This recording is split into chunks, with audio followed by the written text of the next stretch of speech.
Westpac boss Gail Kelly has warned women not to sacrifice their families as they strive to climb the corporate ladder. As the drive to get more women into senior positions gathers momentum, Mrs Kelly says it's important that priorities don't get lost along the way. Andrew Robertson reports. Gail Kelly knows all about juggling work and family.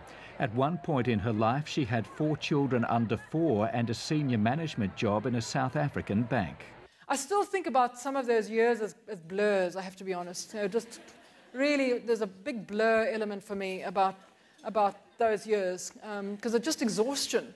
Addressing an audience of women from the banking and finance industry in Sydney, Mrs Kelly admitted that in those early years she struggled to get her priorities right as work dominated her life. You're working so jolly hard, you feel like you're dropping balls, you feel like you can't cope. You go home and you feel just overwhelmed, and you've still got the washing to do and the cooking to do and worrying about kids' homework, and you think, what is all this about? So in that kind of mode.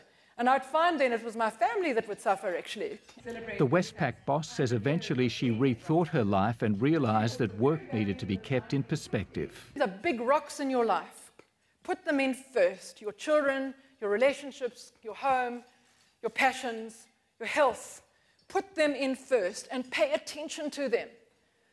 Pay attention to them. And then all of the rest will give you a happy and healthy and a whole life. Afterwards, Mrs Kelly elaborated, saying it's not worth getting to the top at any price for either women or men. A lot of people really battle to get that balance right and really sometimes finish their careers and they've lost something along the way and they regret that. And the most important thing really, I think, the area you can make the most contribution and difference is to make sure that you have sound, solid, happy relationships and that you're paying attention to those big rocks that only you can do. Mrs Kelly says women with children need strong support from their husband or partner as they make their way in the world of business, and she believes women need to support themselves by taking the opportunities that are presented to them. She says that's something men are much better at.